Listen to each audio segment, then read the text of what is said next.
Torresina, dici cartellana femminata fa Maruzzella, Maruzzella, che mi so che doppio e che mi so che pelle non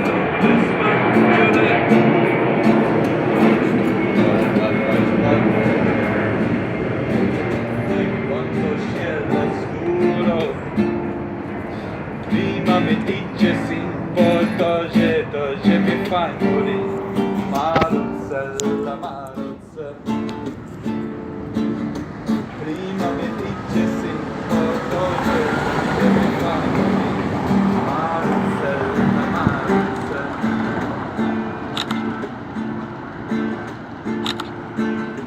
Quel chi senta.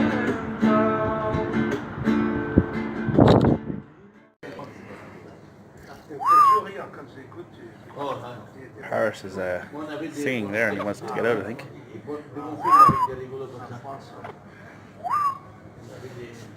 Beautiful animal. Shame to keep him in his cage. I wouldn't, I'd let him go.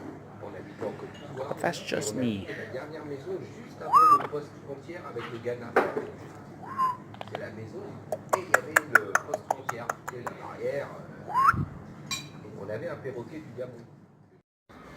See where I am? Lagos. So last night I was looking at, this morning I was looking at Lagos, and also I saw there was a slave auction here, so that's what I'm going to look at. But also there was a slave auction in Nigeria, and I think Nigeria recently they were selling slaves. They were selling people as slaves actually in Nigeria, I think recently. So it still goes on. Um, so I saw lots of the history also in Brazil, and that's where Portuguese took slaves from Africa, brought them to Brazil. So I learned a lot about it there. So I'm here to learn more about it. So Lagos in Portugal. Very nice. Good to see I'm eating. It's a custard little tart thing. Very nice. Very nice surroundings. Everything's nice. Right? But in 1444, Europe's first slave auction started just down this street here. So I'm in the right area. So going that way. Check it out. So it's a nice sunny day. If you're a white guy with different colors, I'm kind of black too. Look. Got all kind of colors. So looks nice, doesn't it? And here we have this building, which was a Mercado de Esclavos. It is a slave. It's a slave museum. So this is where, I think it's 1444. It is Europe's oldest. This is where they auctioned slaves. Oh, and there's always a church near in Brazil, in Recife. I went to another place where they had slave auctions, and there was a monastery right across the road actually. So you know, monasteries, they have a daily log of what goes on in the area. So there was a slave auction happening every day across from this monastery, and I bet you didn't go in. It didn't register with the church. Why would they care about black people and the like? So this is it. So I'm going in for a look. Unbelievable, huh? There you go. So these are the shackles that they used on black people. Initially, they had slaves for themselves, but when they first arrived in Brazil in 1500 in Salvador, that's when they increased the traffic actually of slaves. And I know the introduction of corn into Africa increased it dramatically. So that's what it says. That's what it says. Going this way. Looks nice, doesn't it? Outside. But this is where there's the slave auction.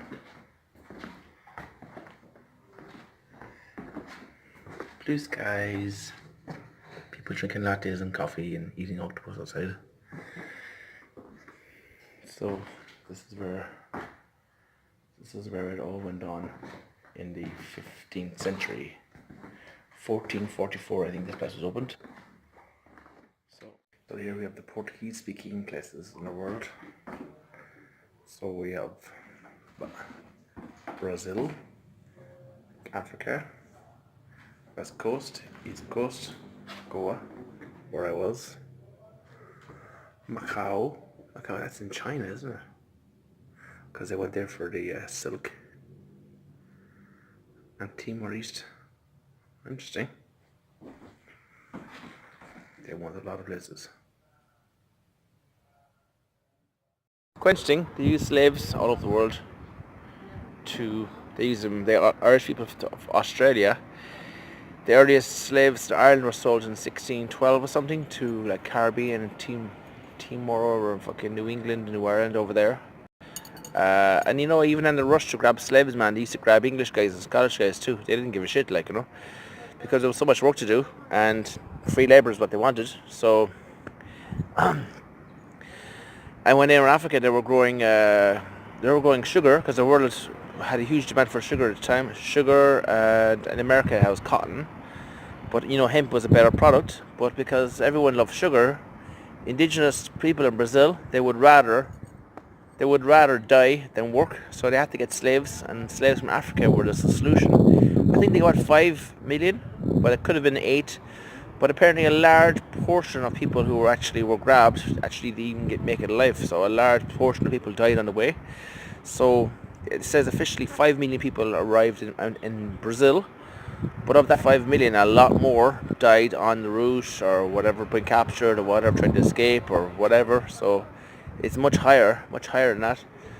But apparently, in Asia, apparently there was like 27 million debt slaves.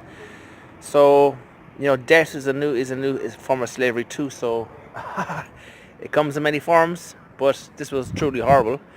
And it started in 1424. They started going out to Africa, and 500. In 1500, they went to Salvador, because that's when the Pope divided the world between the Spanish and the Portuguese. So he divided the world. The Spanish got like Ecuador, Peru, Bolivia, you know, even, and they got that. And then they also were in Mexico too. But then these Portuguese, they got Brazil basically. And even they were disputing the Amazon, and they had a treaty about that, and they had discussions, and they divided it between themselves. So they basically were out for themselves, you know. It's quite an amazing story. New worlds, new lands, free labour. That's what you want, free fucking labour. There you go. Now this way. Blue skies, happiness. How could you imagine anything bad happening here? But it did. There. This guy was a navigator. He was the son of a king, but he was the guy that figured out how to navigate to Africa and the maps and stuff. So this guy was very instrumental in the slave trade. Oh, he lived for... Anyway, he described actually one of the first auctions that happened here, and how basically the slaves were going in, hitting their faces and crying and throwing themselves on the ground and very distraught. But yeah, him. Check it out. So this is Lagos over here. There's also a Lagos in Nigeria where there's a slave auction, another one.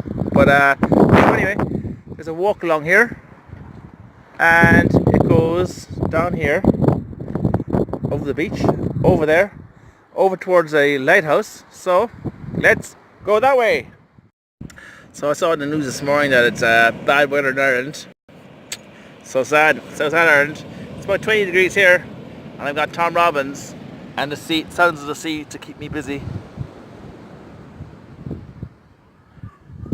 Not bad work if you can get it.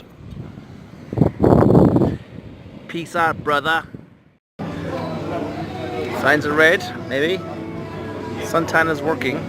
My pale Irish skin is being attacked by the vitamin D. You have to come here to experience it. Apparently there's lots of bad weather in Ireland, so whatever, not my problem. I'm here with Tom Robbins, Literally, Tom Robbins, the writer, my favorite writer.